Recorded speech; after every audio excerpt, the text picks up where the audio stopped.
everyone. I welcome you all to this fifth session of the preliminary rounds of Disputandum 2020. Today, we are joined in the chair by Dr. Shruti Vedi ma'am, and I must say that we are very glad that ma'am is going to be judging this round because this is a topic which has its foundations in constitutional law, comparative public law, and internal security law, all of which are ma'am's areas of expertise and the subjects which ma'am teaches at UILS. Apart from being a professor and a PhD scholar, ma'am is also the director of the Center for Constitution and Public Policy at UILS and the faculty chair of the Alternate Dispute Resolution and Client Counseling Board at UILS. Ma'am has also authored 2 books on counter-terrorism law and co-edited 4 others on various legal topics, the most recent one being on judicial review. We thank you, ma'am, for joining us today, and we'll be looking forward to your valuable insights on this topic as well as the performance of the participants at the end of this debate. Thank you so much, Prateek. It's such a pleasure to see you and have you moderate this session. And I look forward to the participants putting in their best. I can see a couple of former students of UILS, so it's going to be an interesting round, I'm sure. All the best to the participants. Thank you. Thank you, ma'am. Thank you, ma'am. So all of them are quite excited to begin with this. But before we start with the topic, I'll just give a brief introduction. The topic for today's session is Internet shutdown, necessity or veil. Now, this topic is of particular significance in our today's socio-political scenario, given that India ranks #1 in the list of countries with the most internet shutdowns in the world. Yes, India is the internet shutdown capital of the world, and with 134 internet shutdowns out of 196, India accounted for nearly 68% of the total shutdowns in the world in the year 2018. And while we would think that Kashmir is probably the main area or the main center of these internet shutdowns, but the fact of the matter is that at least 22 state governments out of India's 29 have imposed internet shutdowns in their territories at one time or the other. And while most of the times the reason which is given for these internet shutdowns is public order, public safety, or national security, whether that is the actual reason or whether it is just a medium to muzzle public dissent or free criticism of government policies is the question which we are going to debate in this session. And with this, I'll yield the floor to our first speaker, Dhananjay Mittal, who is going to be speaking for the motion. Hi, thank you for giving me this chair. Thank you. I'll start. Is it better to be free than secure or be secure rather than free? Liberty and security have always been at loggerheads. The question before us, simply put, is what do we need more, liberty or security? The pendulum of preference should not swing in either extreme direction so that one preference compromises the other. Orders passed under Section 144 CRPC are passed with an objective to secure the nation and its citizens from anticipated instability, either political or social, that may exist in a state. When the freedom of speech and expression through internet is curtailed, the citizens are provided all other rights and liberties to the highest extent while ensuring national and state security, which is of paramount importance. In this context, I will herein quote an example whereby a woman filed a petition in the Honorable Apex Court stating that she was not allowed to publish her newspaper from October 6, 2019 to December 11, 2019 in the state of Jammu and Kashmir. The petitioner did not have any evidence to support her claim, while other local newspapers had been operating throughout that time, proving that the petition was filed only to blame the government for what it had not done. Though the shutting down of the internet was a necessity, the petitioner was free to express her views and thoughts through the newspaper, which goes on to support my contention that the freedom of speech and expression was curtailed only through the medium of internet and not in entirety. The reasons that the internet shutdown is necessary is to contain the spread of misinformation through social media and other forms of communication, as the same can only be minimized and can't be prevented completely with the tools that exist presently.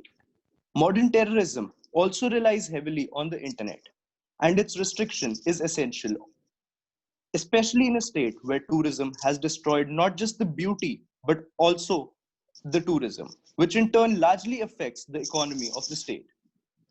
The money that the economy loses today by an internet shutdown can be compensated alone with the revenue generated through tourism in Kashmir. However, only if it is free for tourists and free from elements that are posing a threat to the state. The valley can be free from such elements by injuring the modus operandi for which internet shutdowns are absolutely essential until we as a country have other modern resources. The tourism sector of Jammu and Kashmir generates more than 300 crore in revenue and provides employment to about 5 lakh people, which if compared to the loss by the shutdown of the internet is substantially more. The people term moves of internet shutdown as fascist or authoritarian. However, the government works for the citizens and such steps are taken for the people. As if we won't exist together, individuality and individual rights will always be a dream. It is to protect us from violence that may occur if misinformation, commonly known as fake news, is spread, inciting certain communities, which may cause a civil war. In Telangana, the internet shutdown was implemented by the Department of Telecommunication to contain the clashes that had broken out between two communities, which could have caused widespread violence within the state and outside the state, where the respective members of the communities were present. Sophisticated content filtering techniques are likely to become more effective in the future, and therefore, in my view, internet shutdown is a necessity of today to curb, contain, and minimize the effect of instability, misinformation, and cyber terrorism, but not of tomorrow. I would like to conclude by thanking the entire team of Disputandum for providing a platform to address such controversial and necessary issues and for having an interactive session during the ongoing pandemic. Thank you. Thank you. Thank you, Dhananjay. You made a very pertinent point about the prevalence of violence in certain areas of the state, and in certain situations, public order does justify the imposition of an internet shutdown. Now, I would like to bring in someone who is going to speak against the motion. So let us have Gautam, who is going to be who is a speaker number 2 and who is going to be speaking against the motion. Gautam, I hand over the floor to you. All right. Thank you. Thank you. Thank you so much.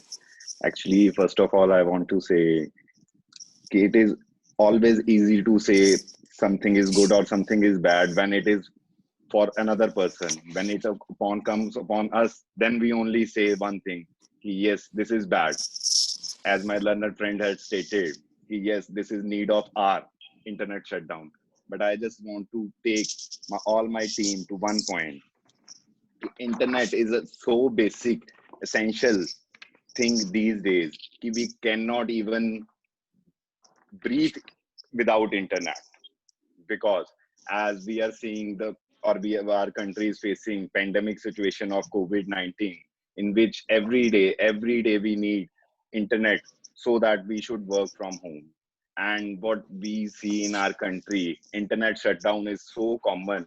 Keep governments of here do not want to take anything into any type of investigation, any type of joint task forces to curb these things. They just put restriction of the internet because it's so simple. You just should switch off the internet. And I just want to ask one more thing. The longest internet shutdown is in Kashmir from 4th August 2019 to till 4th of March 2020.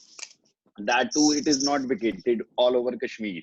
It is just vacated from the part, just because of one reason, because our parliament has made two UTs of Kashmir. We deprive them all the Kashmirites from the internet, and which I also consider, and which is got proved by our apex court in the judgment of Anuradha Bhasin versus Union of India and Gulab Nabi Azad versus Union of India, in which Supreme Court held many points and a very positive judgment, in which they have stated 19.1, that is 19.1, right to profession and right to expression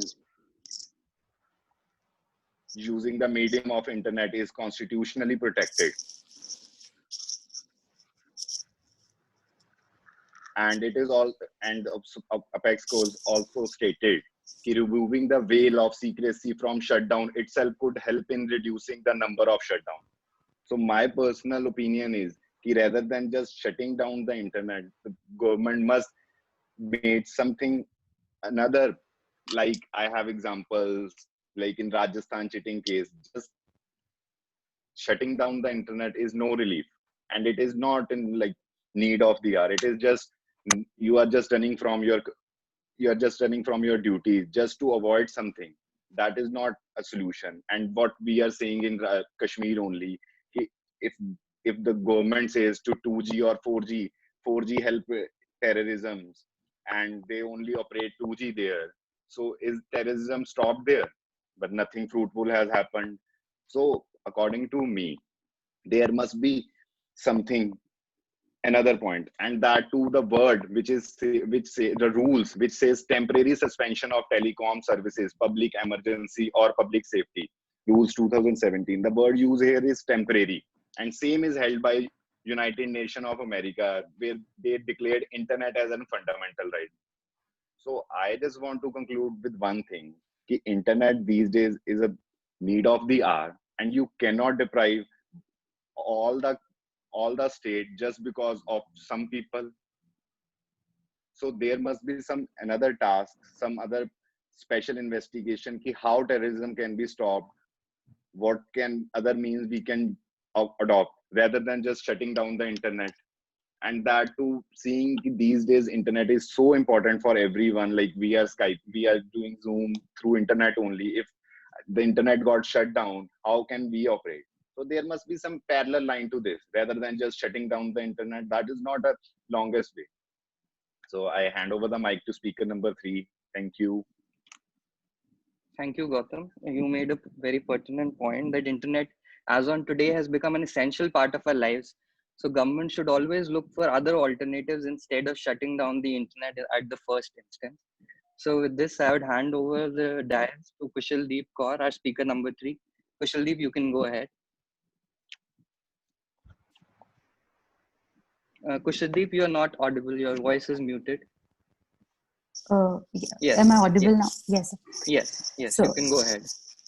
Mr. Gautam has made very relevant points with regard to the whether internet shutdown is a necessity or just a veil.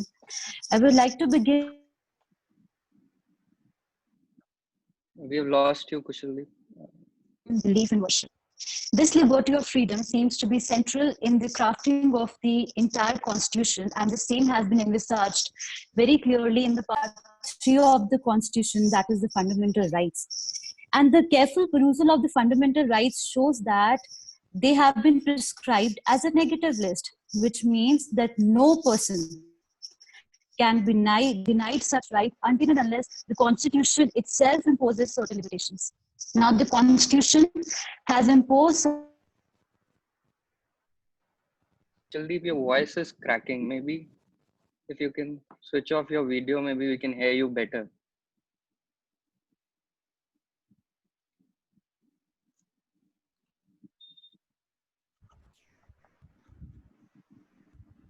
Hello, Kushaldeep.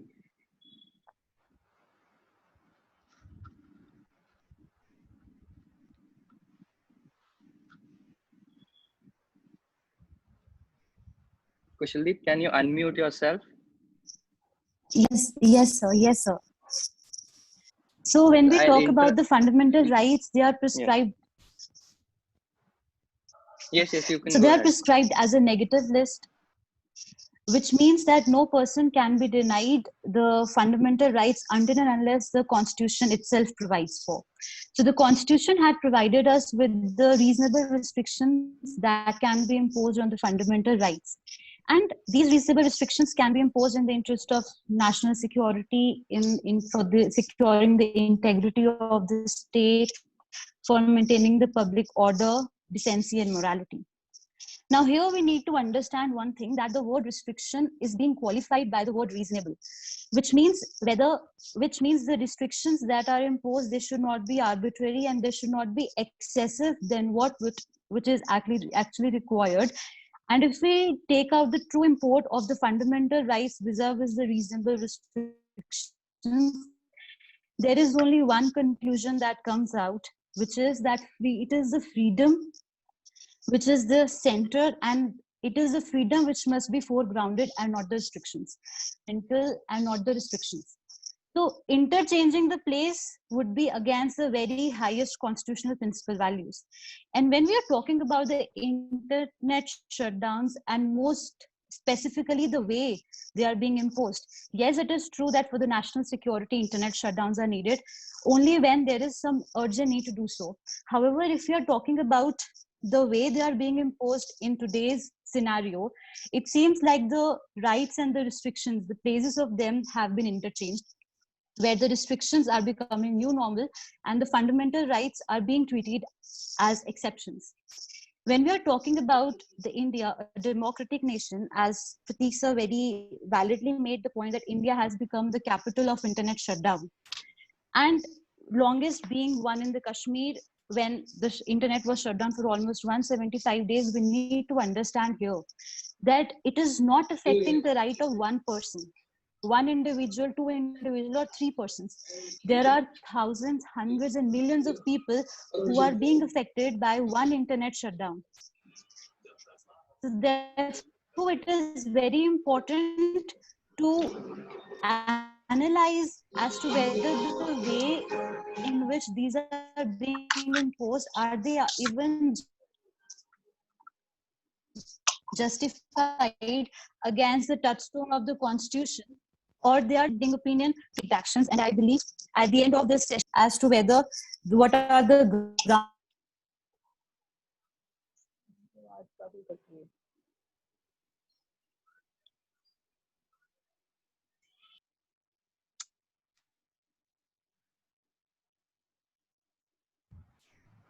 Kushaldeep, can you conclude now? Can you? yes. Yes, yes. So we need to see ground realities vis-a-vis the law of land and the justification between the two. Thank you. Thank you. Thank you. Kushaldeep, you made a very pertinent point that any restrictions which have to be imposed have to be in accordance with Article 19, Clause 2 of the Constitution, and they ought to be reasonable. This is something which we'll dwell more upon in our open debate session. And before that, let me hand over the podium now to our speaker number 4, Bakshdeep Singh. He is going to be speaking for the motion. Can I start? Yes, yes, absolutely. Good afternoon, especially good afternoon to the judge, Professor Shruti Bedi ma'am, the moderator, Mr. Prateek Mahajan, the fellow panelists and advocates. I'm speaking for the motion that internet shutdown is a necessity. First and foremost, I'd like to quote Winton G. Cerf, one of the fathers of internet, who himself had conceded that internet, though very important, but it cannot be elevated to the level of being a human right. He says that it is an enabler of rights, but not a right in itself. Now, secondly, I would move on to how it is, how do we prioritize between, just as my learned friend, speaker number 1, initially started, that how do we prioritize between liberty and security? Well, it is in such situations when the life of the people is at stake, I believe that first and foremost duty of first and foremost duty of the nation is to protect its citizens and to protect those sovereignty and integrity of the country. So that weighs, I believe, above the other rights, because only if we live, then only we can enjoy our rights.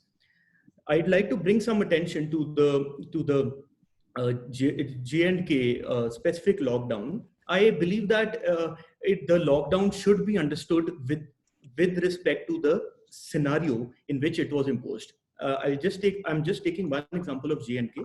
The scenario was such that a state which had decades of terrorism, and there was internal militancy, huge violence, and in that state with a hostile neighbor as well, when the government took a historic measure of abrogation of 370, at that time there was going to be a probability of large scale violence. In that time, preemptive measures had to be taken, and in preemptive measures, it was that one of the preemptive measure was the discontinuance of the internet. So in these scenarios, I believe that it justifies it. Secondly, a small attention I can bring to other instances as well, such as let's say in Ayodhya, after the Supreme Court verdict, there was an apprehension of communal flaring up of communal activities, and in that time it was imposed. Similarly, whenever violence has been resorted to, such as in the Patidar agitation in Gujarat, or in mob lynching incidents of UP, in sporadic incidents, so there the government concerned, they shut down the internet, among other measures. So in these, when we look at the ground realities, I believe that it is able to make some sense. At least we can have the understanding of why is it imposed. Before dwelling more on the reality, I would also bring some attention to some of the empirical studies in this regard. A 15-member an empirical study of 15 radicalized individuals was conducted in the year 2013. And in the study, it was found that for all 15 of them, internet was the key source of information, propagation, and communication. Similarly, in another study in 2008, known as the Next Generation of Terror, online radicalization was the author asserted that online radicalization has been replaced by online radicalization has replaced face-to-face radicalization. So the correlation between internet and the how it impacts the law and order and the public order and sovereignty, security is pretty clear from various researches. Practically also, if we see that if under any of the legal provision, let's say 144 of CRPC or 133, any steps are taken by the magistrates concerned, if they stop or curtail physical movement or physical assembling of the people, and all those kind of restrictions are placed. But on the internet level, on the level of on the virtual level, no check is placed. I believe that in today's time, the whole purpose of it becomes is vitiated, because people can, of course, connect to each other, prepare, they can incite, they can incite and receive information, disseminate information, and all kinds of things can be done easily online. So it would be totally impractical to say that this option should not be an option at all. I think it is a necessity, however, which should not be absolutely resorted to. I will come back to that later. I would also say that it is thoroughly, there is a thorough legal framework in the country to back such restrictions. As my learned friend from, I believe, speaker number 3 said that reasonable restrictions are imposed on the fundamental rights, and to quote those reasonable restrictions, such as, for example, on the freedom of speech and expression, it is the 19 clause 2, and upon another freedom which is impacted with the internet, that is the being able to do one's profession and trade, there is a reasonable restriction of 19 clause 6.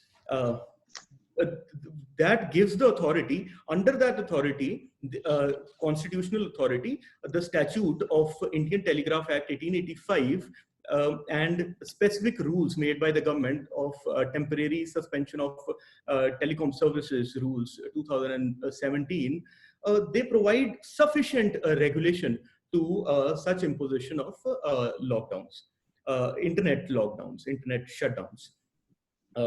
In addition to, of course, the 144 of CRPC.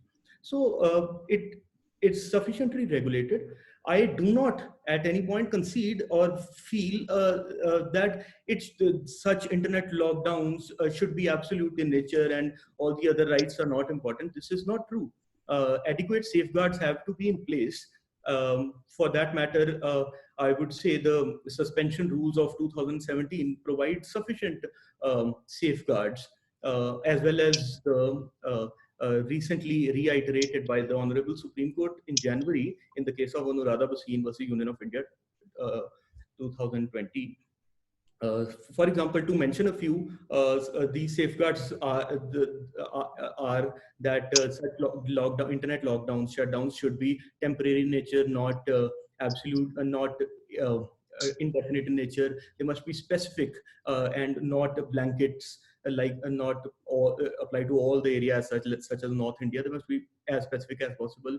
They must be least restrict on the other freedoms of the people, but that is of course the subjective evaluation of the executive, and I think it is best that the people on the ground, they do that job. Then it should be legal, it should be backed by law. Like I said, there is sufficient law. Then it should be reasonable, that is, reasons have to be given, it should be reasoned. Then of course it should be proportional and not overboard, and not indefinite and overboard. It must be published thoroughly, and of course subject to judicial reviews. Judiciary will review it, but of course limited to a limited extent. In fact, the Supreme Court in this case has further added to the rules by saying that these lockdowns must be periodically reviewed every week. So this is an addition made by the Supreme Court in the safeguards. Now, seeing that we have all the sufficient safeguards, and Steve, I would request you to conclude since your time is up now. Yes, sir. Yes, sir. Seeing that we have sufficient safeguards and having established the necessity of these internet shutdowns, I would only say that our purpose, like the Supreme Court recently observed, must be to ensure that that in the given facts and circumstances, maximum liberty can be provided, but ensuring at the same time and not compromising on security. So this is what I would say, and I complete my argument. Thank you. Thank you. Thank you. Thank you, Bakshi, for bringing in the provisions of the rules of 2017 and the safeguards which have been provided by the judgment of the Supreme Court, which was promulgated on 10th of January 2020. But whether this judgment actually took the right view or it has provided sufficient safeguards is a question which I think is still open to debate. And on that point, I'll yield the floor to speaker number 5 against Mr. Advocate Eklavya, who is going to be speaking against the motion. I hope I'm audible, sir. Yes. Right, yes, Eklavya, right. you can go ahead. Thank you. Good afternoon, everyone. I'm Eklavya, speaker number 5. The agenda for discussion before this panel today is internet shutdown, whether it is a necessity or a veil, and I fervently stand against the idea of being a necessity. To begin with, I believe that it would be fair to say that the internet has become an essential and an indispensable part of our modern life, not simply for individual people, but for corporate and official bodies also. It is not merely a means of social communication, but rather its whole use permeates the modern economic life, from online shopping and banking for individuals to video conferencing and transmitting vital information, without which the functioning of modern businesses would be severely hampered. For this reason, I would put it simply and say that the internet itself is a necessity of modern life, and it would be a paradox to call the shutting down of such a necessity as a necessity in itself. There are both legal and humanitarian arguments in favor of such a point of view. To that end, in July 2016, a UNHRC resolution has unequivocally condemned any measures to intentionally prevent online access or block the dissemination of information as a violation of international human rights law. In sync with the UNHRC's resolution, Kerala in 2017 has declared access to the internet as a basic human right. Also, the Apex Court, in its recent judgment of Anuradha Bhasin, has declared access to the internet as a fundamental right. Now, at a time when the governments of the world have committed to making use of the internet technologies to reach the UN Sustainable Development Goals, such as education, health, economic growth, the cutting down of entire populations from internet is extremely counterproductive. Internet shutdowns and blackouts have always had their origins in authoritarian regimes to curtail dissent. China is a prime and topical example of this, which systematically bans or highly restricts the access to internet in order to curtail the expression of anti-government sentiments. Paradoxically, however, as the moderator had also pointed out, paradoxically, however, the most astonishing fact is that the country leading the way in the number of the internet shutdowns is the world's largest democracy, where 134 out of a reported 196 such shutdowns in 2018 took place in India alone. Now, the reason often quoted for a shutdown such as public safety or false rumors, but they are mere fig leaves to prevent against questionable decisions or policies, to quell political instability, or to cover up actions which might lay the authorities open to censure or condemnation for that matter. One such instance that I would like to point about is that of Thoothukudi in Tamil Nadu, where protests against the expansion of Sterlite copper smelter resulted in 13 deaths due to police firing. Following this, the state government, through a secret document issued under the pretext of public security, suspended the internet not only in Thoothukudi, but also in nearby districts which had absolutely nothing to do with the protest at hand. Moreover, according to the UN Asia Press Freedom Report, maximum instances of such an internet shutdown were triggered following extrajudicial killings by the security forces, similar to the ones in Thoothukudi. Now, economically, the toll such lockdowns take are huge. Several international bodies have reported that in the period of 2012 to 2018 alone, shutdowns in India have estimated to have costed the country around $3 billion. A fundamental question we now need to ask concerns demonetization and digital India. How do you create a digital India when you enforce a blanket shutdown such as this one? Since all of us rely on internet services for our banking, to order food, medical checkups, or to even conduct business in the absence of physical premises, the decision to pull the plug on the internet lands the entire economy on its knees. Legally speaking, the apex court in Anuradha Bhasin's judgment pertaining to the internet shutdown in Jammu and Kashmir laid down the principles that would be used to determine its permissibility. It has mandated, even in the interest of national security or law, an order the restriction on such fundamental rights would only be valid if there was no other less restrictive way of achieving that objective. To this end, the government should be required to provide demonstrable proofs and real danger of violence. The temporary suspension of Telecom Rules 2017, unfortunately, failed to condemn any such accountability, failed to give any such accountability due to the absence of any standard operating procedures or protocol. All that is required is to proclaim a public emergency or unspecified threat to safety, to suspend internet access anywhere and for however long. In addition to this, the power of the review committee is limited to examining the validity of the suspension order, that is to ascertain if circumstances of public emergency exist, without considering whether any alternative action could have been taken.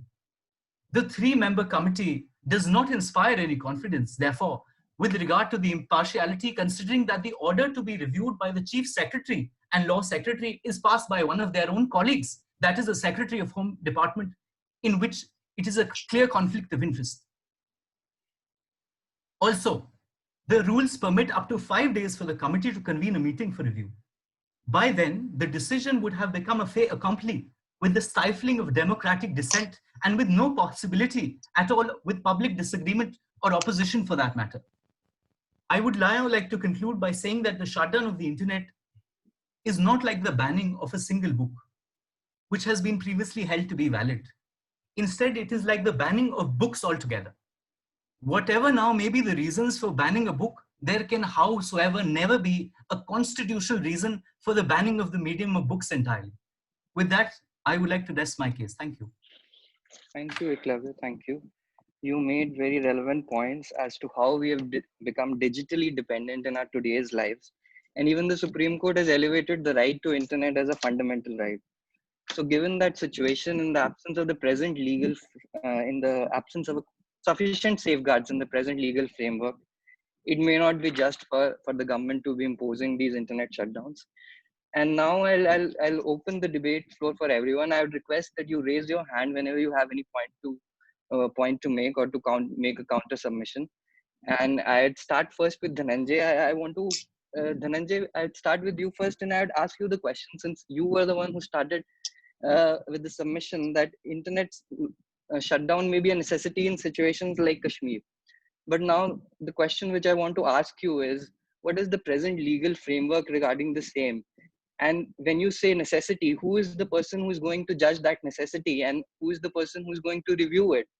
So if once those safeguards are there, we can trust you that yes, internet shutdown is being rightly imposed. So Dhananjay, what do you want to say? So in that regard, I would say that the restrictions that need to be measured and the reasonableness that needs to be measured to impose such restrictions is basically seen and measured by the state government and the administration that is there in place. And what is reasonable, that depends on the situation that prevails in a territory.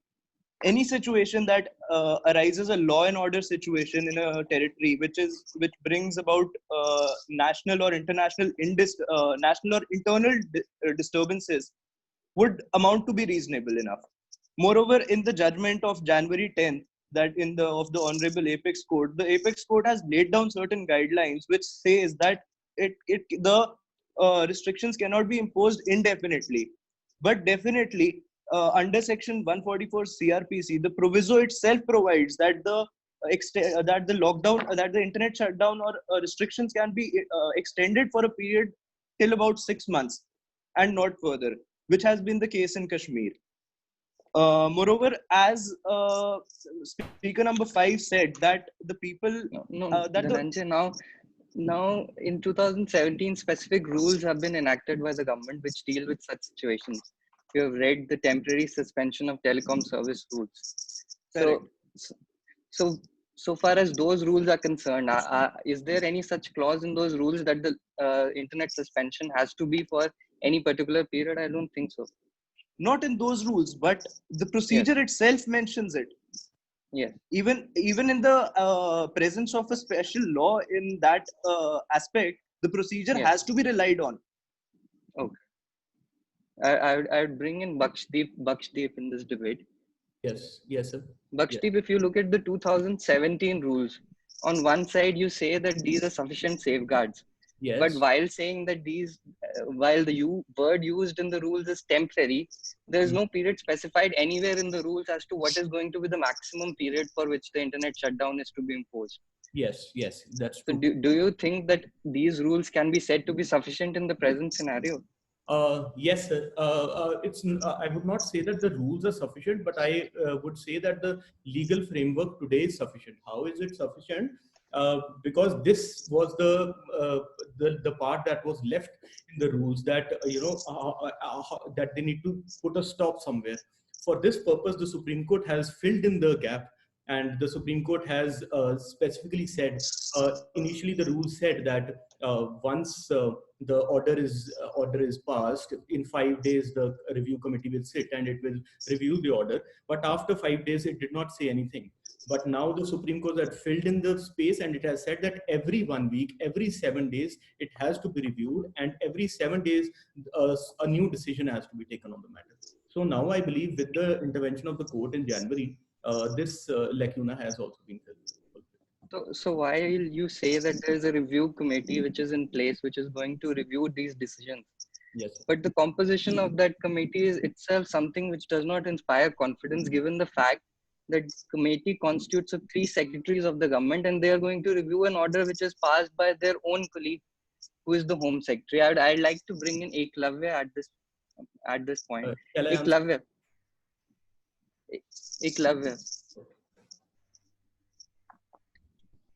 Yes, Eklavya, your voice is muted. Can you unmute yourself?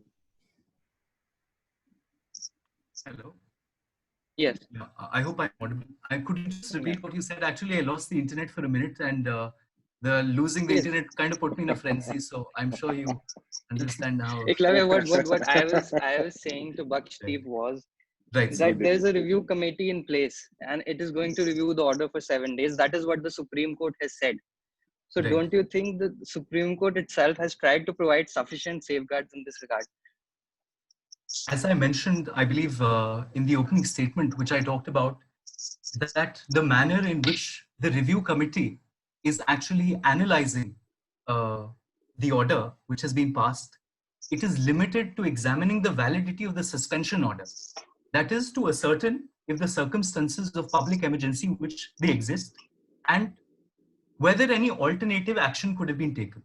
So now, as I said previously, that the 3-member committee, can you say that it is reasonably possible, or it is actually a clear conflict of interest wherein the chief secretary and the law secretary are actually reviewing an order passed by one of their own colleagues, which is the Secretary of Home Department?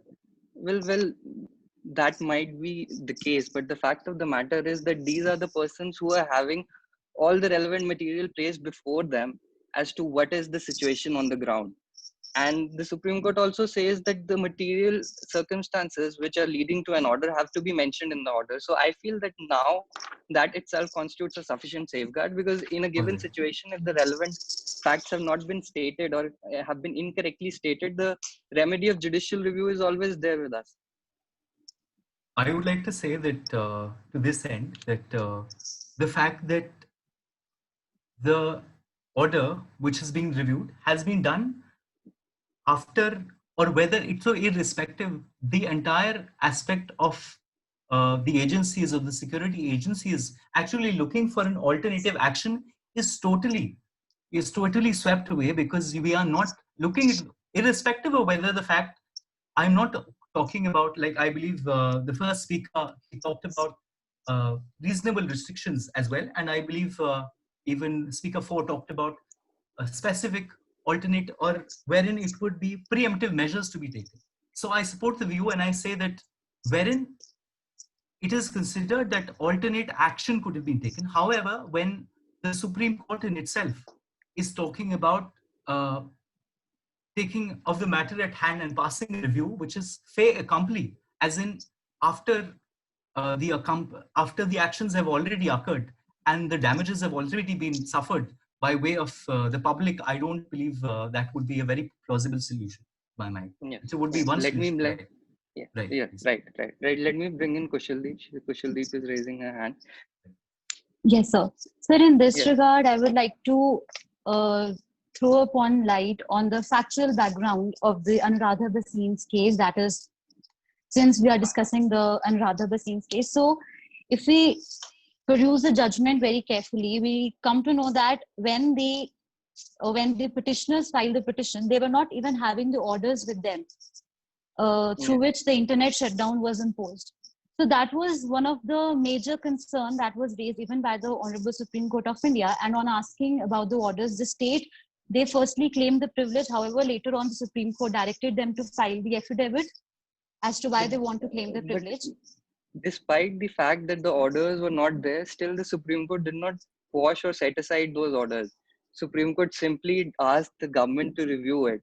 So even the Supreme Indeed, Court feels sir. that this is an arena where the 3 competent officials, or the competent authority which is sitting over there on the ground, is probably the best authority to judge the situation. Indeed, sir. I agree with that. However, I would like to bring into your notice that a few days back only, I was hearing the lecture of Mrs. Vrinda Grover, the senior advocate, who was one of the main counsel in this particular case. She showed the orders that were passed by the administrative officers there, and they were just the one-liner order. And if we talk about the law that is in operation in this particular regard, that they have to give the reasons in writing, whether it be under section 144 CRPC, whether it be under rule 2 of suspension rules 2017. So they have to give the reasons in writing as to why they are implementing such types of orders. And on the ground reality, if we see, nothing that sort is happening. Even in the Supreme Court, if they have given the power to the government to review the orders again, if we see the actual what happened, it was after the weeks when the Supreme Court passed a judgment. Even after the weeks, the internet shutdown was taken away, and the speed of internet was reduced to 2G, and which is 4G in other parts of the nation. So here it is a very important question to analyze as to whether the background and the law which is being implemented is actually sufficient to control all these situations that could happen in the future. So since you mentioned that that there are 2G services available and broadband available, don't you think this is a case where, as you said, the restrictions are to be reasonable, and reasonable, by reasonable, we'll probably refer to the doctrine of proportionality. So here is a case where the government has in phases provided internet in the valley, and it is a case where with 2G and broadband being available, it is a clear case we can say that the restrictions are in fact proportionate to the objects sought to be achieved. So when we are talking about the doctrine of proportionality, here I would like to quote the very revered judgment of Honorable Supreme Court in K.S. Puttaswamy versus Union of India case. So while laying down the law on the proportionality, the Honorable Supreme Court gave three things that have to be kept in mind. Number one, whether a legislative measure is disproportionate in its interference with the fundamental right, we have to see two things. Number one, whether the intrusive measures that are being taken, they are in parallels with the object which is to be achieved. And secondly, whether the impact of the encroachment on the fundamental rights is more than the objective, which the benefit that we will be getting out of that intrusive measure. Now, if we are talking about the speed of the internet as well, recently the petition was filed in the Honorable Supreme Court of India, and it was very fairly put up before the Honorable Supreme Court that it affects right to health in the period of this pandemic, because all the relevant information that is being disseminated is through the internet. Secondly, the right to education of the children is being impeded through such internet shutdowns, and even for that matter, if we are reducing the speed, because all the classes that are being, all the education that is being imparted through education of that sports are basically being run through the internet platforms only. So it is not possible to run all those things, all those apps on 2G platforms. So here again the question arises whether it is being justified, and the answer is no. Yes. I'd bring in Gautam over here. Gautam, Gautam, you talked about internet being a fundamental right as on today's times, but now I would want your views on the point that where restrictions are reasonable. And it is always going to be the competent authority which is going to decide whether the restrictions are reasonable or not. So don't you think that in such circumstances, internet shutdowns would be completely justified? Yeah, before answering your question, I would like to say one thing. Like my learner friend just proved right here, keep breaking internet for a second will make a disturbance. And same with your question.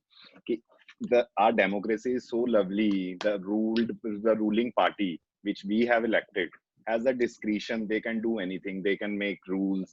They can use it for any period of time. They do not have for any justification. What Supreme Court has just stated, yes, there must be some justification.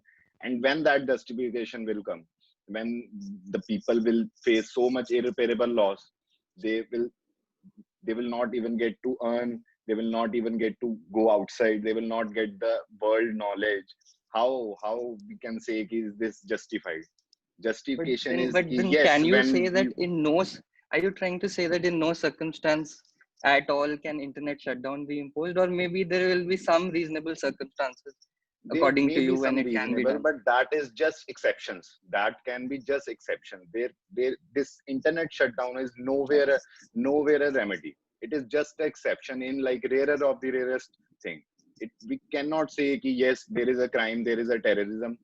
Like when WhatsApp phones come into existence in 2010-11, there is so much controversy. All right, I go back to 90s, 91 when computers come to existence. All the people say ki, no, it will take down the employment to lowest level. Computer will do 10 people work. And now these days we cannot live without laptop computers. The same with the WhatsApp technology. This is the need of the hour. We cannot say yes. But so are you trying to say that national security cannot be a ground to justify the imposition of an internet shutdown, say in Kashmir? Right, I can say. But the thing is, there is no definition for national security. Na? If there is a bomb blast, you say, all right, internet shutdown. There is an internet shutdown. Like the same thing, I just want to say one more thing, karma theory. The same what all the nation, all the world did with Kashmir people. Even there is no internet, they cannot go out. Yeah. They are just caged And in some. They are just cage parrot. Now the situation comes to us when there is a situation of corona, we cannot go out. So we need to think about it. The internet shutdown is not a solution. Eklavya Yeah. wants to say something. Yes. I would like to add a few points if there's time. Yes. As to what my friends in the panel, speaker number 3 and speaker number 2 said, to add to what my friend said, I would like to say that in terms, since we're relying and talking about the Kashmir issue, in terms of how there has been a reasonable restriction in terms of still providing, I think Mr. Moderator mentioned that the 2G speed has still been allowed. For that reason, I would like to bring out your attention rather to the method of whitelisting, whereby what has actually happened is that, and why it is not that effective. This is because of the fact that, let's just say out of 300 websites, let's just say 300 websites have been specifically whitelisted as like websites ordinarily blacklisted. 300 websites are actually whitelisted to show that only these websites to which access can be provided. However, as we all are well aware that the internet usually works in such a way that there is often sharing of information at such a great level that often websites deliver packets of information by way of different, it is a basic sharing of information which establishes a network. So this end, the efficiency and the information which is the up-to-date information which is actually given by way of these whitelisting websites is pretty low in comparison. Also to add to that, I would like to talk about the fact that how, since we are relying on the Kashmir issue and we're talking about how it is a problem, I agree totally with respect to my speaker number 4, who talked about there being preemptive measures. To this end, I would also like to say that, you know, in terms of rumors and unrest being spread, I think that with respect to the internet being totally shut down, what actually needs to be done is that the government and government agencies need to have an effective online presence to combat the spread of misinformation with appropriate counter speech. An example of this, which recently you might have heard in the news, is Mat Kar Forward, hashtag Mat Kar Forward. I think it was pretty popular. Also, apart from the fact that what I'd also like to add is that since we're talking about all this going on, we need to address the issue and see at what costs are we suspending the internet. Is there being a complete shutdown of the internet? I would like to bring to point just for a minute that there is very little empirical evidence to suggest that the internet shutdown is actually an effective solution. It may be a very short-term solution in order to prevent any sort of communication for that matter. However, it has also been found out that. But Eklavya, do we actually need empirical data for it? All right. Even if it is let me just. I'm so yes, sorry. I'm yes. so sorry. Right. Like to add to this. I'm so sorry. Right. So, apart from the fact that internet has been shut down, what has been recently reported is that in Ladakh, illegally in September 2009, Thuraiya satellite phones have been found. So I'm basically saying, what I'm actually saying is the fact that if you want to handle the issue of terrorism, it is not by way of just suspending the internet.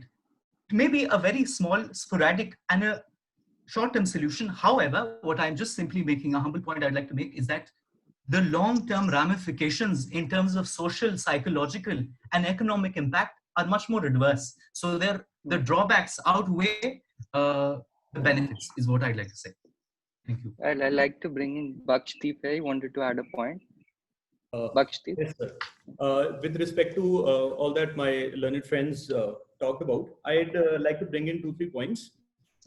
One is just because my friend just mentioned it last, that government agencies are being coming online. Some are on Twitter, some are on different platforms, and they try and put in the right narrative at that place. I believe that is an excellent idea and that should be done. However, the only concern in this matter is that those are regular, normal circumstances or maybe a little disturbed circumstances. We are talking about not normal, extraordinary circumstances wherein to prevent large-scale violence and disruption of law and order. That But Bakshdeep, there one. have been instances in a country like an instance Eklavya pointed out in Tuticorin in Tamil Nadu, only because a group of locals were protesting against the installation of a copper plant, and the police fired at them and 13 people were killed. The internet was shut down for a large number of days by the government, citing public order as a reason. So don't you think it is actually a case where governments are sometimes suspending internet for fear of criticism of their policy, of their actions, and not letting public express their opinion freely against their actions? Sir, to an extent, I agree that it can be government clap down on criticism, and it should never be done. There is no justification for that. In fact, when my learned friend said that in Tuticorin, the nearby areas were also internet was shut down in all the area. So on that matter, I would highlight that the legal framework, like I mentioned earlier, provides that the internet shutdown or any such measure should be local and should be specific in nature and not generalistic in nature. So it is just a matter of application of the law, and not that whenever internet shutdown is done, the legal provisions must be adhered to. It is that matter. It is not a matter of doing away with the idea altogether. This is one. We are running out of time. I'll bring in Dhananjay here. You can just wrap up everybody can wrap up their final submissions in 2 lines. Yes. So basically, when you said that the internet was shut down only for a certain, to suppress the voice of the people, I would like to herein bring that the internet was shut down, but the voice of the people was never shut down. The media always remains active, even in situations of national emergency. No matter what, the newspapers are always there. And moreover, I would like to just point out that the debate was actually regarding the internet shutdown and not the prejudice that there is to put the provisions of restrictions in place. Moreover, and those restrictions are always open for judicial intervention. So it is not that the parliament or the legislature is supreme. That is exactly what I want to convey. Yeah. Kushaldeep? Yes, sir. So here, when we are talking about the internet shutdown and the necessity or the veil, I would like to quote an example of the CA as well here. The Honorable Prime Minister of our country, he tweeted that the CA will not be affecting the rights of the citizens of the nation. However, ironically, the internet was shut down in Assam. So here, as my learned friend also suggests, that we are not shutting down the, we are just shutting down the internet and not the voices. Here, I would like to add that today, the internet is a medium through which the freedom of, through which the expression and the opinion are spread across the country. So therefore, if we are shutting down the internet, that would directly impede the right to freedom of speech and expression, which is indeed a fundamental right. So therefore, there is a need to reconsider the provisions and how we can come up with a good legal framework so as to tackle with this particular situation. Correct. Now, Gautam, I'd like to bring you in. Your final comments on this topic? I'd like to say there must be some parallel line to monitor the bad elements of internet who are using the internet badly. Not everyone should be penalized just because of the activity of some people. There must be another investigation unit, another government unit who can monitor the bad elements who are using the internet badly. Not everyone should be. So there should be a selective shutdown, you're saying, or maybe right. The principle of censorship, which is followed in China, can somewhat be followed over here. Right. Because we have so much infrastructure, it can be done. Yes. Bakshdeep? Yes. In my final submissions, I'd like to say 3 things. One is that access, like one of my friends, speaker number 5, he said that access to internet is a fundamental right now. I would only like to mention that this premise is not correct, as the Supreme Court in this present case did not say that it is a fundamental right. The court only said that freedom of expression through the medium of internet is a fundamental right. Also, freedom to carry out your profession and your trade through the medium of internet is a fundamental right. However, internet per se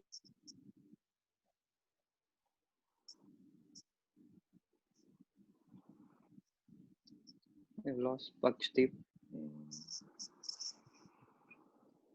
Iklavya, I'll come to you. You can give your final comments. Okay. Do I start? Yes. Yes. Right. As to what speaker number 1 said, that in terms of liberty and security, I really respect that point, but I would have liked to add that fact that if you're choosing between liberty and security, I'd rather want both than have only one. So to this end, I would also like to, I'd rather have a balance of both, is what I mean to say. To this end, I would like to iterate the contentions raised by Ms. Kapil Sibal, who's the advocate in the case of in the Bhasin case. He says that there should be an application of mine. Also, while there can be some restrictions, there cannot be an absolute or a complete ban. Instead, distinctions should be drawn while restricting or imposing restrictions on social media or mass media. So the least restrictive option should be in place. To this end, I would like to quote just a recent example. Recently, I believe Donald Trump, as some of us must be aware, that in Minneapolis, where in a black black African shooting took place, wherein the police had assaulted, Donald Trump, being the president of the United States, had actually made a remark on Twitter wherein he said that the looting was followed by the shooting, which was severely criticized, more so, not only by the people, but by the handlers of the Twitter account as well. They had actually moderated the tweet which Donald Trump had made, and they had marked it as offensive and misleading. And it was in a way to show how, as I said earlier, that there needs to be a combat of the spread of misinformation or wrong information by way of appropriate counter. Iklavya, we are out of time now. Can you please? Yeah, thank you. That's all I like to say. Yes. So thank you everybody for putting in your key comments. And I think if we have to summarize in one line, I would say that internet lockdowns are probably, they cannot be done away with, but if the principles of necessity, proportionality, transparency, and accountability are taken care of in a democratic government, I think in that situations, internet shutdowns can be justified. So I thank you all guys for your participation. Now I'd hand over to Shruti ma'am. Ma'am, I would request you to also give your valuable views on this topic, and then please declare the result. Thank you, Prateek. And I would like to first, commend the efforts of the team of Disputandum 2020. First of all, for thinking of such an innovative platform to entertain and also occupy constructively the young advocates. So really well done. And secondly, the topic which has been chosen particularly for today is remarkable given the situation, and it, as we can see, that nobody wants to end. So we can go on for hours. This is too short a time. Prateek, you have played the role of the moderator really well, and I think you will have a great chance of taking on Arnab Goswami's role, but with the kind of finesse and or charisma which he doesn't possess. Ma'am, my brief was to be not like him, but yeah. But I would still take that as a compliment. It was really good. Like you're actually handling it like an anchor, TV anchor. Really good. Thank you. And I'm so happy to see the participants having performed and given their best. And it's good to see that young advocates are doing a remarkable job of having understood the issue and then going on to debate on the issues and problems and advantages, pros and cons, both sides. Now, a few words of whatever we had been discussing. A couple of things I would like to clarify before we really get into who's great, because all of you have done a fantastic job. You've done your research and you have come onto this platform. It requires a lot of confidence in addition to knowledge. So the first thing is that, yes, the recent episodes which you all have highlighted are really significant to the topic today. But I want to point out that the decision of the Supreme Court in Anuradha Bhasin in January early this year did not declare the right to access to internet as a fundamental right. So it's not been declared to be a fundamental right, but what the court said was that the freedom of speech and expression under Article 19(1)(a) and your freedom to carry on trade, business, or occupation under 19(1)(g) is through the medium of internet is constitutionally protected. So these are two different things. Anuradha Bhasin must be understood in the correct interpretation given by the Supreme Court. So that is a very important thing for us. And then, of course, you have the court relying on or citing the rules of the telecom suspension rules of 2017, where they bring reasonableness, the doctrine of reasonableness, into their order, along with the fact that curtailment of fundamental rights has should be resorted to by the state only in certain situations, which brings in the proportionality test. And the fact that only the least restrictive measures should be resorted to by the state, which is again reasonableness. I think Justice Ramanna was talking about it, that a suspension of the internet is a drastic measure and should be considered by the state to be necessary. The state should only go ahead with it only if it thinks that it is absolutely necessary and unavoidable. And as opposed to this, if we look at the September 2019 judgment of the Kerala High Court, just a few months before the Anuradha Bhasin judgment, it was delivered by a single judge bench of the Kerala High Court, Fahima Shireen, where Justice P.V. Asha has held that the right to access to internet is a fundamental right. So that is where your fundamental right comes from, but not by the Supreme Court. And even today, when you have a situation in the times of COVID-19, internet is not only a source of information or communication, it is so much more. It is providing you with education, with entertainment, with expression, to use the 3 E's, with commerce, with work, with information. And you can briefly sum it up as being the internet has become the medium of any kind of social communication or interaction that we have right now at this point of time. So you cannot belittle the importance and significance. I have heard all the speakers, and the speakers who are speaking for the internet being shut down or this measure being adopted by the state must also be able to give some examples of situations as to why the state did not opt for other mediums. Yes, you have listed out terrorism as a medium or some other necessities, like in Ayodhya case, where, so if it is temporary, it can be justified if it's for a short time. But you must be able to justify whatever the state is doing. So you must bring your argument to that level, that the state did not have any other alternative means of or any other option of except shutting down the internet, because given the significance that it has acquired in the world today, it is very, very important. And as far as it's easier for, I feel it's a really easy option for the speakers who have spoken against the motion, and it does give you an edge. But here again, you must be able to encompass everything in that short period of time, because we can go on and argue for hours and hours, but how are you able to compress and put it forth effectively with clarity and also be able to rebut the points of your opponents? So I think, but of course you have done a great job, and many congratulations to all the 5 speakers, Gautam, Dhananjay, Kushaldeep, Eklavya and Bakshdeep. So really well done, all of you. Thank you.